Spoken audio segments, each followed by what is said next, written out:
Hello friends, एक बार पुनः आप लोगों का स्वागत है हमारे यूट्यूब चैनल स्टडी 26 में। तो आज हम लोग देखेंगे गांधी एंड एजुकेशन, जो आप लोगों का पेपर है, जिन्होंने भी इसको लिया होगा तो उनके कुछ महत्वपूर्ण प्रश्नों को हम लोग देख लेते हैं। चूँकि आपका कमेंट लगातार आ रहा था कि सर गांधी एंड एजुकेशन पे भी कुछ वीडियो बना दिया जाए, तो आज आपके डिमांड पे ही गांधी एंड एजुकेशन पे हम लोग इस वीडियो में देखेंगे कि कुछ महत्वपूर्ण प्रश्न जो हैं चुनिंदे, उन चीज़ों को देख लीजिएगा, क्योंकि यहाँ से प्रश्न आपके एग्ज़ाम में पूछे ही जाएंगे। तो इसलिए इसको देखना बहुत इंपॉर्टेंट है। आप अगर आपके पास समय है तो आप बैठ के 20 मिनट 25 मिनट जो भी लगे उसमें आप देख लीजिए, ठीक है। तो चलिए उन चीज़ों को देखते हैं। पहला क्वेश्चन है आपके पास ऑब्जेक्टिव में, मनुष्य के अंतर्निहित पूर्णता को अभिव्यक्त करना ही शिक्षा है। शिक्षा की यह परिभाषा कौन दिया था कि मनुष्य के अंतर्निहित पूर्णता को अभिव्यक्त करना ही शिक्षा है। तो इसकी परिभाषा शिक्षा की कौन दिया था ये वाला, तो यही आपसे पूछ रहा है। ऑप्शन ए है प्लेटो, ऑप्शन बी है रूसो, ऑप्शन सी है विवेकानंद, ऑप्शन डी है महात्मा गांधी। तो आपको सही उत्तर इसमें चुनना था कि आखिर कौन इसके बारे में ये बात बोला है। तो सही होगा विवेकानंद, ठीक है। शिक्षा 2 नंबर क्वेश्चन है, शिक्षा एक त्रिमुखी प्रक्रिया है। तो ये कौन बोला था? एडम्स बोला था, या फिर डीबी जॉन डीबी है, या फिर राधा कृष्णन, या टीपी मेनन, या नन, जो भी हो तो वो। तो आपको सही करना है जॉन डीबी। जॉन डीबी बोलता है कि शिक्षा एक त्रिमुखी प्रक्रिया है जिसमें 3 स्तंभ होते हैं। एक होता है स्टूडेंट होता है, एक होता है टीचर, और तीसरा क्या होता है? स्टूडेंट, टीचर और उसके सब्जेक्ट, या उसके कह सकते हैं कंटेंट, या फिर इसी को बोलते हैं सिलेबस, SY। तो ये किसी भी शिक्षा का त्रिमुखी प्रक्रिया जो बोला है जॉन डीवी, इसमें बोला है कि एक तो इसमें स्टूडेंट होता है जब शिक्षा लेता है जो, और जो शिक्षा देने का कार्य करता है वो टीचर होता है, और एक सिलेबस होता है। जैसे अभी आप मानिए त्रिमुखी प्रक्रिया को समझिए इस तरह, जैसे आप छात्र हैं, आपको हम पढ़ा रहे हैं तो हम टीचर हो गए, और आपको जो पढ़ाना है, जैसे गांधी एंड एजुकेशन का जो सिलेबस है वो आपका क्या हो गया? सिलेबस या कंटेंट, ठीक है। तो इतना ही होता है एक एजुकेशन लेने में या एजुकेशन प्राप्त करने में। तो यही चीज़ कौन बोलता था? जॉन डीवी बोलता है। अगर चाहिएगा कि हाँ इस पर भी वीडियो बनाया जाए तो ये बहुत इंपॉर्टेंट टॉपिक है, चूँकि ये गांधी एंड फिलॉसफी है, तो ये सब टॉपिक जो है हम लोगों के लिए बहुत इंपॉर्टेंट और अच्छा भी टॉपिक है, हम लोग इस पर पढ़े भी हैं। तो आप लोगों का अगर रिक्वेस्ट होगा कि हाँ सर इस पर सब्जेक्टिव भी बनाइए तो बना देंगे, अन्यथा आप लोग खुद ही पढ़ लीजिए तब, नहीं तो क्या कहेंगे हम, है कि नहीं। तो चलिए अगला है, शिक्षा के चारित्रिक विकास के उद्देश्य के समर्थक हैं, यानी कि शिक्षा जो हो उससे चरित्र का विकास हो, इसके समर्थक कौन कौन थे? तो इसमें हर्बर्ट है, महात्मा गांधी हैं, डॉक्टर राधा कृष्णन है, और इनमें से सभी। तो आपको सही उत्तर इनमें से सभी होगा। महात्मा गांधी तो बोलते कि शिक्षा ऐसा होना चाहिए ना जिससे बच्चों को चरित्र का निर्माण तो हो ही, मतलब अच्छा गुण तो वो सीखे ही, इसके अलावा ऐसा शिक्षा होना हो चाहिए बच्चों के लिए ताकि वो कुछ 10 रुपया कमा भी सके, उससे ऐसा शिक्षा ले ले ताकि उसकी रोजी रोटी भी उससे चल सके, और वो उस तरह का शिक्षा ग्रहण कर ले जिससे वो बाद में किसी भी व्यवसाय को कर सके, ठीक है। तो ये गांधी का, यानी कि वो बोलते हैं 1937 में इनका जो है एक आया था वर्धा, जो है शिक्षा के बारे में इन्होंने बताया था उसमें, कि वर्धा शिक्षा में। तो उसमें बताया था कि देखिए शिक्षा जो दिया जाए ना बच्चों को, गांधी जी बोलते थे कि वो उसमें मतलब हैंडीक्राफ्ट एजुकेशन भी दिया जाए, शिल्प शिक्षा भी, यानी छोटी छोटी चीज़ों को बनाना भी बच्चा सीखे, रचनात्मक कार्य भी सीखे, क्रिएटिविटी भी उसके अंदर आए, ताकि वो अपना जीवन यापन अच्छे से कर सके बाद में। तो समझे, तो ये ध्यान में रखिएगा। और राधा कृष्णन के द्वारा बच्चों भारत की आज़ादी के बाद 1948 में पहला जो आयोग आया था, विश्वविद्यालय आयोग, तो इन्हीं की अध्यक्षता में आया था, जिसको राधा कृष्णन आयोग भी बोला जाता है। तो उसमें भी इन्होंने बहुत तरह की बातें बताई हैं। तो अगर इस सब पे आप चाहेंगे बनाना तो हम बहुत अच्छे से इसको बना देंगे, लेकिन आपका कमेंट आए तब तो, ठीक है। चलिए अगले प्रश्न को देखते हैं। 4 नंबर, ज्ञानार्जन का अर्थ होता है, यानी ज्ञान का अर्जन जो हम लोग करते हैं इसका क्या अर्थ है?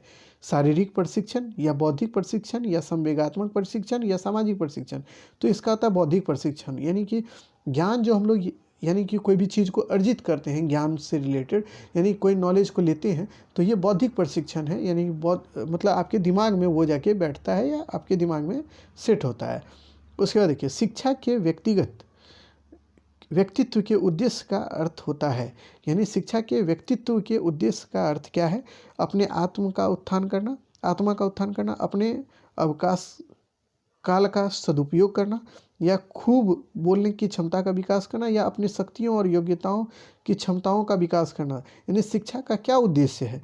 तो व्यक्तित्व से संबंधित यही पूछ रहा था। तो इसका सही उत्तर हो जाएगा बच्चों, शिक्षा के द्वारा कोई भी व्यक्ति अपने शक्ति, योग्यता और क्षमताओं का विकास करता है। यानी उसके अंदर क्या क्षमता है उसके बारे में वो जान पाता है।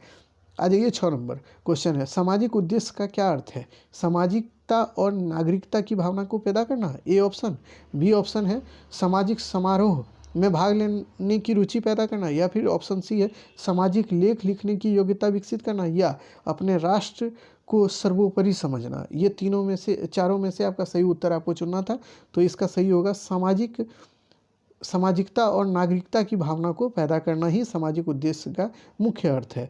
7 नंबर क्वेश्चन अब आपके सामने है कि शिक्षा का कार्य असहाय प्राणी के विकास में सहायता पहुंचाना है, जिससे वह सुखी, नैतिक और कुशल मानव बन सके। यानी शिक्षा का जो ये उद्देश्य होता है कि वो असहाय, जो व्यक्ति जिसकी कोई सहायता नहीं करता, वैसे व्यक्तियों की सहायता पहुंचाया जाए, उसके सुखी नेतृत्व का निर्माण किया, यानी नैतिकता का निर्माण किया जाए, और कुशल मानव भी उसको बनाया। तो ये कौन बोला था? ये किसका है? जॉन डीवी का, जिसको बोलते हैं। उसके बाद एमएल का, या फिर जैक्स वेबस्टर का, या इमर्सन का? किसका ये स्टेटमेंट है? तो ये जॉन डीवी का है। ठीक है, याद रखिएगा इसको। आज ये 8 नंबर क्वेश्चन को देख लेते हैं हम लोग। 8 नंबर क्वेश्चन है, शिक्षा मनुष्य की जन्मजात प्रवृत्तियां हैं, प्रवृत्तियों का स्वाभाविक सर्वांगीण प्रगतिशील विकास है। यह किसने कहा? यानी मनुष्य का जो है शिक्षा जो है मनुष्य की जन्मजात प्रवृत्तियों का स्वाभाविक सर्वांगीण विकास करता है। ये स्टेटमेंट कौन कहता था? तो ए ऑप्शन है फ्रॉबेल, ऑप्शन बी है पेस्टालॉजी, ऑप्शन सी है महात्मा गांधी, ऑप्शन डी है रविन्द्रनाथ टैगोर। ये चारों जो है ना, ये शिक्षा से संबंधित थे, और इन्होंने कुछ ना कुछ अपने शिक्षा से रिलेटेड बातें बताई है, इसीलिए इसको ऑप्शन में भी रखे हुए हैं। ठीक है, तो इसमें ध्यान में रखिएगा, जो इसका सही उत्तर होगा पेस्टालॉजी होगा। उसके बाद 9 नंबर क्वेश्चन है, गांधी जी दक्षिण अफ्रीका में कब से कब तक रहे? तो देखिए, गांधी जी जब दक्षिण अफ्रीका गए थे ना, तो वो कब गए थे? 1893 में ही गए थे। ठीक है, और किसके लिए गए थे? तो दादा अब्दुल्ला जो है एक व्यापारी थे भारत के, वो दक्षिण अफ्रीका में रहते थे, उन्हीं का केस लड़ने के लिए गांधी जी गए थे। गांधी जी जानते हैं बैरिस्टर थे, यानी कि वकील थे, वकील की पढ़ाई किए थे। वकील की पढ़ाई किए तो भारत में उनको काम ही नहीं मिल रहा था बढ़िया, ताकि जिससे पैसा उनको मिल सके या अच्छा शोहरत मिल सके। तो दादा अब्दुल्ला एगो व्यापारी था, जो बोला कि गांधी जी चलिए हमारे साथ और वहाँ पर हमारा केस लड़िए एगो। कहाँ? दक्षिण अफ्रीका में। तो गांधी जी बोले हाँ हाँ चलिए हम जाएंगे। 1893 में गए केस लड़ने, और जानते हैं कब तक रहे?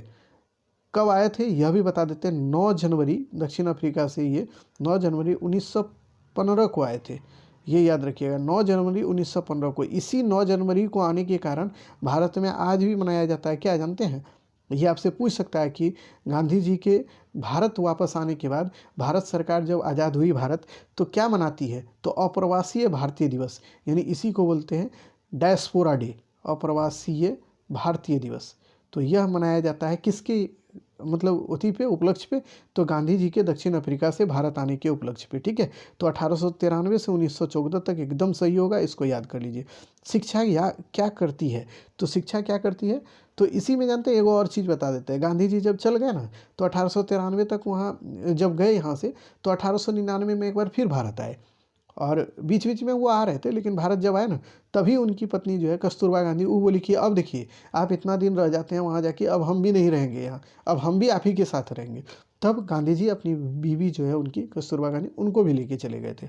और उसके बाद फिर 1914 को आए, और 1915 को आए, माफ़ कीजिएगा 9 जनवरी 1915 को, और फिर भारतीय राष्ट्रीय आंदोलन में वो सक्रिय रूप से भाग लेने लगे। तो इतनी बात ध्यान में रखिएगा। 10 नंबर क्वेश्चन है, शिक्षा क्या करती है? यानी शिक्षा के द्वारा क्या होता है? ए नंबर संस्कृति का संरक्षण, या संस्कृति का हस्तांतरण, या संस्कृति का विकास, और उपरोक्त तीनों कार्य करती है। यह ऑप्शन है आपके पास। तो आपका सही उत्तर जो होगा, ये तो आप जान गए होंगे, डी ऑप्शन सही होगा, यानी उपरोक्त सभी। ठीक है, अब आज ये अगले क्वेश्चन को देख लें हम लोग। निम्न में से कौन शिक्षा का औपचारिक साधन नहीं है? औपचारिक का मतलब होता है बच्चों, औपचारिक और एक होता है फॉर्मल, एक होता है इनफॉर्मल। तो फॉर्मल को बोलते हैं क्या? और इनफॉर्मल को क्या बोलते हैं, दोनों को बताते हैं। अब देखिए इनफॉर्मल, तो फॉर्मल का मतलब होता है ना, जैसे कि आप देखिए कोई स्कूल गया, कॉलेज गया, वहाँ जाके जो स्कूल हो या कॉलेज हो, वहाँ जाके जो शिक्षा लेगा, जिसमें कि कोई मान लीजिए कि स्कूल कॉलेज में कितने दिन के लिए, 1 साल 2 साल 3 साल, इतने ही दिन के लिए शिक्षा लिया जाता है। तो जिसमें कोई एक निश्चित टाइम होता है, जिसमें कोई स्कूल होता है, जिसमें कोई नियम होता है, जिसमें कोई आप सिलेबस के अकॉर्डिंग शिक्षा लेते हैं, तो उसको बोलते हैं फॉर्मल, जिसको औपचारिक हिंदी में बोलते हैं, औपचारिक एजुकेशन। और एक होता है इनफॉर्मल। इनफॉर्मल का मतलब होता है ना वो इनफॉर्मल, इनफॉर्मल का मतलब होता है बच्चों, इनफॉर्मल में कि वो एजुकेशन जिसमें आप औपचारिक रूप से नहीं बल्कि अनौपचारिक रूप से, जैसे कि अभी हम लोग देखिए, आप हो हम हो, मनुष्य इनफॉर्मल रूप से एजुकेशन ज़िंदगी भर लेता है, यानी कि अनौपचारिक रूप से मानव जीवन भर सीखते रहता है। कैसे? इसमें ना तो कोई सीमा होती है, ना ही कोई स्कूल होता है, ना ही कोई कॉलेज जाने की ज़रूरत है। आप अपने अगल बगल से भी सीख सकते हैं। आप जो घर के बगल में छोटा बच्चा है वह भी कुछ आपको सिखा दे तो वह भी हो गया क्या, अनौपचारिक एजुकेशन। ठीक है, आपके माता पिता कुछ सिखाते हैं तो वह क्या हो गया, अनौपचारिक शिक्षण हो गया। जो आप अपने आस पड़ोस अगल बगल अपने लाइफ से जो सीखते हैं ना, उसको बोलते हैं अनौपचारिक। और जो आप स्कूल कॉलेज ये सब में जाके सीखते हैं उसी को बोलते हैं औपचारिक। तो ये याद रखिएगा। तो अब देखिए क्वेश्चन आपका एकदम आसानी से समझ में आएगा कि औपचारिक साधन नहीं है, यानी कि शिक्षा का औपचारिक साधन नहीं है। यानी कि कौन ऐसा साधन है जिसमें हम लोग औपचारिक रूप से चीज़ें नहीं सीखते, यानी स्कूल कॉलेज में नहीं जाके सीखते हैं। तो वही आपसे पूछ रहा है, परिवार, विद्यालय, पुस्तकालय या संग्रहालय। आपको सही उत्तर चुनना है। अभी तुरंत बता दिए हैं, तो आपको याद रखना है कि इसमें कौन चीज़ होगा। तो देखिए, जो हम लोग एक समय तक जानते हैं, कुछ समय तक परिवार से भी हम लोग औपचारिक रूप से सीखते हैं, लेकिन परिवार से जो सीखते हैं ना, वो कोई समय सीमा नहीं होता है, इसीलिए इसको मार दीजिए, औपचारिक साधन नहीं। ये माफ़ कीजिएगा, औपचारिक साधन नहीं है तो हाँ, तो औपचारिक रूप से परिवार में हम लोग नहीं सीखते हैं, तो एकदम सही है, हम जो बोले एकदम सही। ठीक है, ये याद रखिए। पुस्तकालय में भी जाएंगे तो एक समय सीमा रहती है। आपको पता है कि कोई लाइब्रेरी 1 बजे से 5 बजे तक चलता है, तो उसी के बीच में आपको जाके वहाँ शिक्षा लेना होगा, तो इसकी समय सीमा होती है। लेकिन परिवार में क्या समय सीमा है, रातों में मन किया गुच्चू पापा से पूछ लीजिए जाके, तो ये आपका सही होगा। ठीक है, आप गैस गाइड के चक्कर में मत पड़िएगा, आप कह दीजिएगा कि सर कुछ और होगा, तो वो नहीं, इसमें जो हम बता रहे हैं वो सही होगा। 12 नंबर, परिवार सामाजिक जीवन की प्रथम पाठशाला होती है, यह किसने कहा था? वही हो गया कि परिवार जो है समाज में, आप जब जब बच्चे का जन्म होता है ना, कोई बच्चा जन्म लेता है तो वो सबसे पहले अपने परिवार से ही कुछ कुछ सीखता है। तो ये बात कौन कहा था? तो यही चीज़ आपसे बोल रहा है। तो ये बात कौन बोला था? तो ऑप्शन ए है कमेनियस, ऑप्शन बी है काम्टे, ऑप्शन सी है फ्रॉबेल, ऑप्शन डी है रोमांट। तो इसमें आपको सही उत्तर खोजना था, तो बी ऑप्शन सही हो जाएगा। ठीक है, अब आ जाइए अगले प्रश्न को देख लीजिए कि 13 नंबर क्वेश्चन कर रहा है, विविध वस्तुओं के संग्रह और उपयोग की शिक्षा मिलती है कहाँ, किस में मिलती है? तो समाचार पत्रों से, रेडियो से, या संग्रहालय से, या स्काउटिंग से। तो संग्रहालय से ये सब शिक्षा मिलती है। ठीक है, अब आ जाइए अगले प्रश्न को हम लोग अब देखते हैं कि आखिर कौन सा प्रश्न है। 1 मिनट रुकिएगा, कितना नंबर क्वेश्चन किए थे? 13 हो गया था, अब 14 नंबर क्वेश्चन हम लोग देख लेते हैं। 14 नंबर क्वेश्चन है, एडम और शिक्षा एक ही सिक्के के दो पक्ष हैं। नहीं माफ़ कीजिए, दर्शन और शिक्षा एक ही सिक्के के दो पक्ष हैं, यह किसका कथन है? तो ऑप्शन ए है एडम्स, ऑप्शन बी है 1 मिनट, हाँ, रूसो का, या फिर ऑप्शन बी है सी है रास्क का, ऑप्शन डी है ब्रूवेकर का। तो कौन कहता है कि शिक्षा और दर्शन जो है एक ही सिक्के के दो पहलू, यानी कि एक सिक्का में जैसे होता है ना, एक होता है हेड और एक होता है टेल, तो ये दोनों ही पहलू शिक्षा को माना गया था, ये रॉस के द्वारा। बी नंबर ऑप्शन सही होगा। अब आइए 15 नंबर क्वेश्चन है आपके पास, शिक्षा का उद्देश्य का निर्माण किसके द्वारा होता है? यानी शिक्षा का जो उद्देश्य है, जो कि बच्चों का सर्वांगीण विकास, यानी सभी तरह से बच्चों का विकास हो। सर्वांगीण का मतलब होता है सामाजिक, आर्थिक, धार्मिक, सब रूप से बच्चे सीख सके, जान सकें। यानी माफ़ कीजिएगा, सामाजिक आर्थिक नहीं, सामाजिक हो, फिर उसका क्या होता है, संवेगात्मक हो, बौद्धिक हो, मनोवैज्ञानिक हो, ये सब विकास जो होता है ना शिक्षा के माध्यम से होता है। तो ये बोल रहा है कि उसके उद्देश्यों का निर्माण किसके द्वारा होता है? दर्शन के द्वारा, या शिक्षकों के द्वारा, या सरकार के द्वारा, या राजनीतिकों के द्वारा?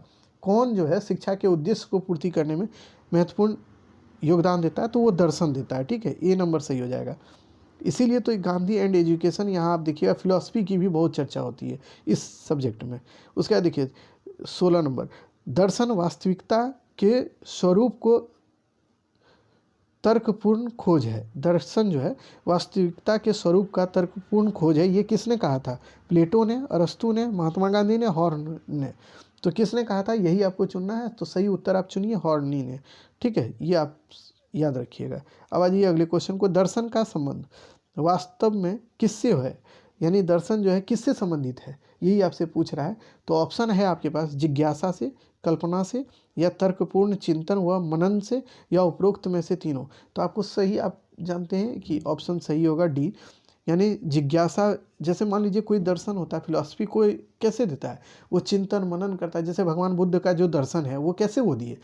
पहले वो खुद ही चिंतन किए कि क्या हो सकता है, नहीं हो सकता है, फिर एगो नया चीज़ दिए, वो दर्शन दिए अपना, तब ना चिंतन किए। कल्पना होता है, कल्पना को ही चिंतन बोलते हैं, इमेजिनेशन जिसको बोलते हैं, वो किए। उसके बाद क्या किए? वो उनके अंदर जिज्ञासा आया कि हमको नया दर्शन देना है, तब तो वो दिए।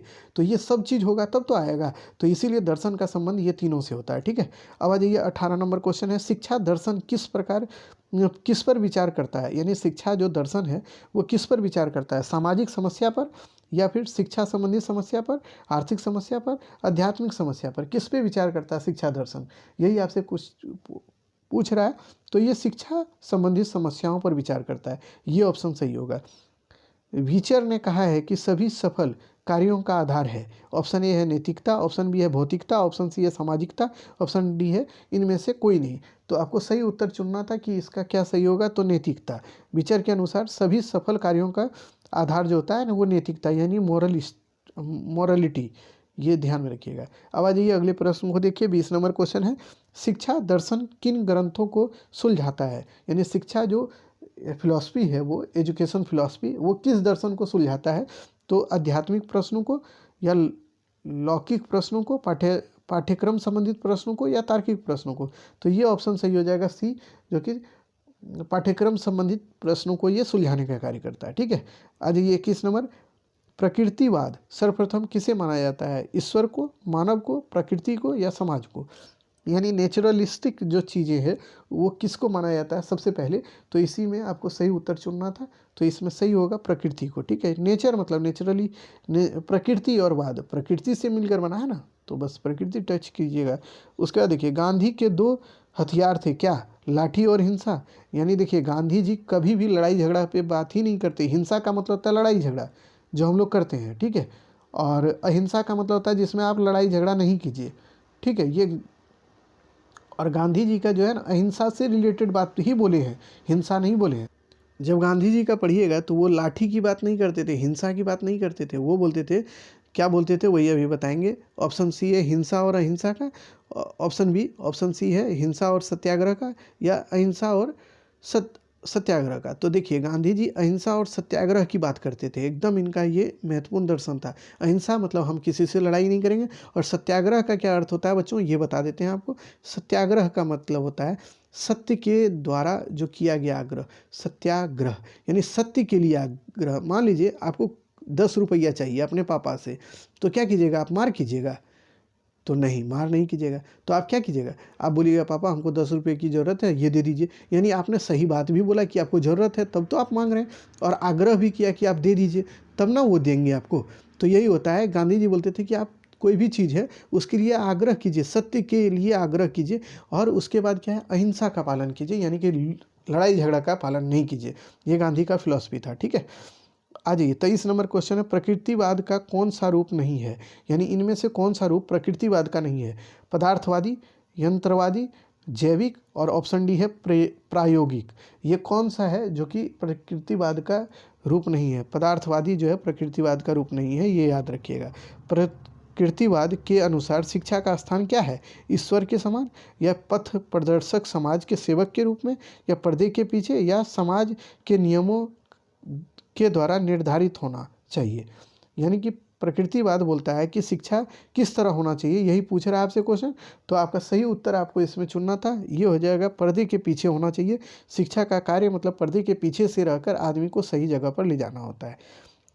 अब आ जाइए ये 25 नंबर क्वेश्चन, गांधी जी के द्वारा शिक्षा का माध्यम होना चाहिए, यानी कि वह कैसा शिक्षा चाहते थे? अभी तुरंत बताए हैं कि शिक्षा में गांधी जी कैसा शिक्षा चाहते थे। तो वो चाहते थे नाट्य कला, यानी कि शिक्षा ऐसी होनी चाहिए ना, इनकी गांधी की फ़िलॉसफ़ी थी बच्चों, हम बता देते हैं कुछ।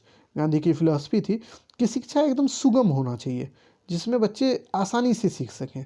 उसको नाटक के माध्यम से, कोई भी चीज़ आपको सिखाना है तो नाटक के माध्यम से सिखाइए, और शिक्षा के माध्यम से आप बच्चों को हैंडीक्राफ्ट शिक्षा दीजिए। हैंडीक्राफ्ट, हैंडीक्राफ्ट यानी हस्तशिल्प, हस्तशिल्प की शिक्षा दीजिए। तो ये सब गांधी के फ़िलॉसफ़ी थे बच्चों। अगर आप नहीं पढ़े हैं तो आप कमेंट कीजिए ना, कमेंट कीजिएगा, ज़्यादा कमेंट आएगा हम पढ़ा देंगे। ये मेरा बहुत ही फेवरेट टॉपिक रहा है और हमने इसको पढ़ा भी है बहुत अच्छे से। तो आप चाहिएगा तो पढ़ा देंगे, चूँकि गांधी फ़िलॉसफ़ी हम लोग पढ़ते थे और पढ़े भी हैं, तो इसलिए अगर इच्छा होगी तो आप बोलिएगा, हम पढ़ा देंगे। आज 25 वीडियो था, 25 ऑब्जेक्टिव प्लस ऑब्जेक्टिव था, जिसको हम करा दिए। और अगर आपका कमेंट आएगा तो फिर हम लोग आगे इसको कंटिन्यू करके पूरा एक वन शॉट करा के आपका पूरा ख़त्म करा देंगे गांधी एंड एजुकेशन।